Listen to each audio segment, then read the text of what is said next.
C'était M. Pierre Messmer, ministre des Armées, qui, dans cette allocution, Monsieur le Président de la République. Voici maintenant l'allocution du général de Gaulle, président de la République française, applaudi par la foule extrêmement nombreuse dans cette cour d'honneur des Invalides.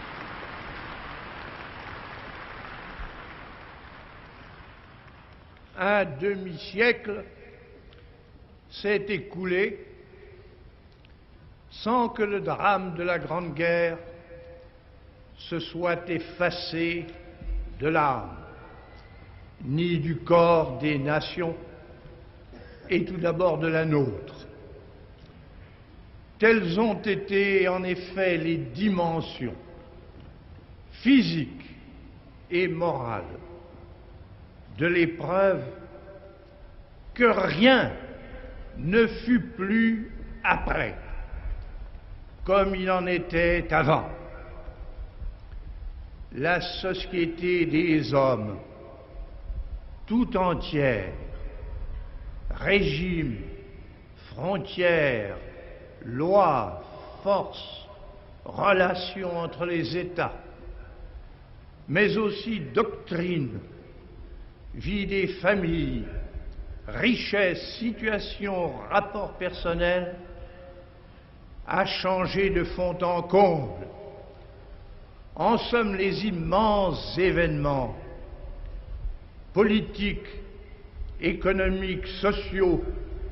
qui depuis ont encore bouleversé le monde, la Deuxième Guerre générale, qui l'a déchiré de nouveau, les tensions et les conflits qui le troublent en ce moment même sont les conséquences directes de la colossale révolution frayée alors par les armes et où la race humaine en vint à perdre l'équilibre qu'elle n'a pas jusqu'ici retrouvé. Dans la lutte mondiale commencée le 2 août 1914 et terminée le 11 novembre 1918, l'action de la France fut capitale. Pourtant, parmi les nations que l'on appelait alors les grandes puissances, sa dimension numérique, après une longue dénatalité, était moindre que celle des autres. Mais le fait est que les deux grandes batailles qui tranchèrent la destinée, la première et la dernière de la guerre, ont été des batailles de France, que notre armée prit dans l'une et dans l'autre une part prépondérante, qu'elle en fit de même dans chacune des grandes entreprises de destruction réciproque qui marquèrent la lutte d'usure, que néanmoins elle ne manqua pas d'intervenir sur une large échelle dans les Balkans et en Italie, d'aider à libérer la Palestine, le Liban, la Syrie et de l'emporter en Afrique, tandis que dans les opérations menées sans relâche sur la mer, pour les communications faute desquelles tout eût été vain, notre flotte joua un rôle proportionné à nos besoins. Bien des choses, pourtant, nous ont manqué. Beaucoup d'autres furent gaspillées. Maintes erreurs ont été commises. Certes, la République mobilisa et mit en ligne, dès les premiers jours, une armée puissante, ardente et longuement préparée. Mais cette armée était dépourvue d'artillerie lourde, insuffisamment dotée d'armes automatiques, médiocrement outillée en moyens de transmission, d'observation, de transport. Certes, pendant les 3 années qui suivirent la victoire de la Marne, les offensives visant à percer le front adverse en Champagne, en Artois, sur la Somme, sur le chemin des Dames, l'attaque qui essaya de forcer le passage des Dardanelles, la défense opposée aux diverses tentatives de rupture entreprises par les Allemands furent menées avec une détermination et une ténacité extrêmes. Mais, faute qu'ait pu être construit à temps assez de canons, fabriquer assez de munitions et de chars,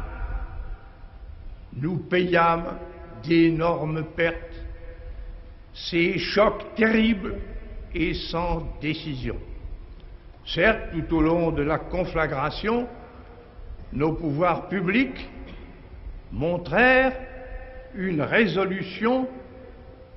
et une activité certaine. Mais combien nous ont coûté les crises politiques d'où en 4 ans sortirent 7 gouvernements et 7 ministres de la guerre. Et cependant, en dépit de tout, la France tint bon jusqu'au jour où elle se fut mise elle-même en mesure de se saisir de la victoire. C'est qu'elle sut compenser à mesure tant de lacunes, d'inconséquences, de retards,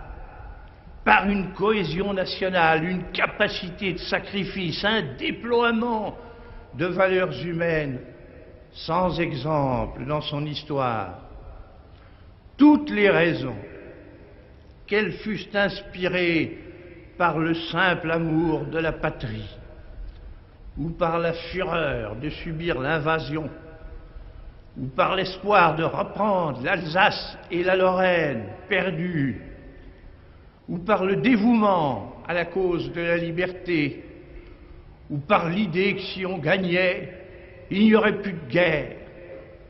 ou par l'acceptation religieuse du destin, toutes ces raisons ont concouru à ceci, que la France, le peuple français, tira de lui-même un effort qui fut comparativement le plus grand parmi tous les belligérants, indépendamment des précieux contingents qui lui vinrent d'Afrique et d'Asie. La France a fait combattre au total 7 800 000 hommes, 20% de sa population, soit un pourcentage sans égal, en même temps prodiguant l'action sans disposer de tous les moyens voulus. C'est elle qui perdit relativement le plus de son sang. La proportion des soldats tués par rapport à la population atteignit pour les Français 3,5%, c'est-à-dire la plus élevée de toutes, et d'autant plus lourde pour nous que ces morts étaient des jeunes gens et que de toute l'Europe, nous en étions les plus dépourvus.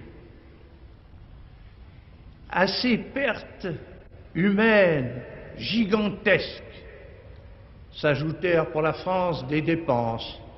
qui l'étaient aussi pour fabriquer tout le matériel qu'il nous fallait, pour acheter et importer les combustibles, les métaux, les outillages indispensables pour suppléer au fait que presque toutes nos mines de charbon et de fer, les 3/4 de nos hauts fourneaux, le tiers de nos usines se trouvaient aux mains de l'ennemi, il nous fallut sacrifier la moitié de notre fortune nationale sans préjudice de ce que nous coûterait ensuite la réparation des dommages. Cependant, notre industrie trouva moyen de produire 36 000 canons, 35 000 chars, 35 000 avions, dis-je, 5 000 chars, 300 000 mitrailleuses, de sortir en moyenne chaque jour 300 000 obus et 400 000 kilos de poudre. À la fin, c'est nous qui matériellement étions les plus forts. Si au début du conflit, l'ennemi pouvait lancer 2 fois plus de projectiles que nous, il arriva que pendant la suprême bataille, nous l'avons écrasé de feux 2 fois plus puissants que les siens. Il est vrai que la nation armée trouva, aux moments extrêmes, des chefs capables de conduire son effort. Parmi les hommes qui, souvent avec de grands talents, portèrent les principales responsabilités politiques, Raymond Poincaré, au sommet de l'État, déploya depuis le premier jusqu'au dernier jour pour le service de l'union sacrée et de la résolution nationale des trésors de vigilance, de conscience et de compétence. À la tête du gouvernement, Georges Clemenceau mena la guerre et galvanisa le pays assez à temps et assez fort pour résister aux ultimes assauts de l'ennemi et de la trahison et marcher jusqu'à la victoire. Dans la phalange des officiers généraux qui commandèrent avec le plus d'éclat 8 maréchaux de France ont mérité d'atteindre au sommet de la gloire militaire. Joffre, qui après la surprise malheureuse du début, sut décider, imposer, diriger la manœuvre et l'offensive qui ont sauvé notre pays. Foch, qui à force de capacité, de volonté, d'autorité, rétablit le front ébranlé, prit à son compte la charge et l'honneur insigne de commander toutes les forces des Alliés et régla leur marche en avant jusqu'au jour où l'ennemi fut contraint de venir se rendre à Retons pour éviter de rouler au gouffre d'un désastre illimité. Pétain, qui, ayant brisé à Verdun l'effort acharné des Allemands, ranima l'armée française en guérissant son moral blessé, en l'organisant autour de l'armement moderne qui sortait enfin des usines et en ne l'engageant jamais qu'après avoir méthodiquement tout disposé pour le succès. Franchet-Desprez, plein d'audace aussi bien que de sens pratique, qui mena les Français, les Britanniques, les Italiens, les Serbes, les Grecs, placés sous ses ordres sur le théâtre d'opération des Balkans, à une victoire décisive qui annonçait le triomphe final. Fayolle, Gallieni, Lyautey, Monoury, qui, chacun à sa manière et suivant sa mission, furent de grands maîtres de l'action, comme ils l'étaient aussi de la pensée. La patrie se souvient. Sans doute après l'effort démesuré de la Première Guerre mondiale, notre peuple, au cours de la Seconde, a-t-il paru d'abord s'abandonner sous la violence et la surprise d'un choc que l'infirmité de son système militaire et celle de ses institutions ne lui avaient pas permis d'empêcher ni de repousser. Mais s'il parvint, en dépit de tout, à partir du fond de l'abîme, à reprendre possession de lui-même, à remonter la pente, jusqu'à remporter la victoire avec ses vaillants alliés, à s'assurer dans l'univers d'un rang digne de ce qu'il est, grâce à quoi nous pouvons aujourd'hui admettre parmi nos amis ceux qui étaient nos ennemis autrefois. Ce combat pour le salut fut suscité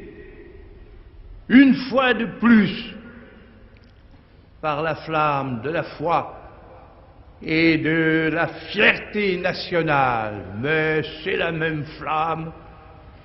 qui, une génération plus tôt, inspirait le pays tout entier, qui lui faisait dresser ensuite les monuments aux morts de toutes nos villes et de tous nos villages, qui chaque 11 novembre rassemblaient les populations autour des drapeaux de nos anciens combattants, qui brûlent toujours symboliquement sous l'arc de triomphe de l'Étoile. C'est cette même flamme qui inspirera au long de l'avenir, comme elle l'a fait au long du passé, l'âme de la France éternelle.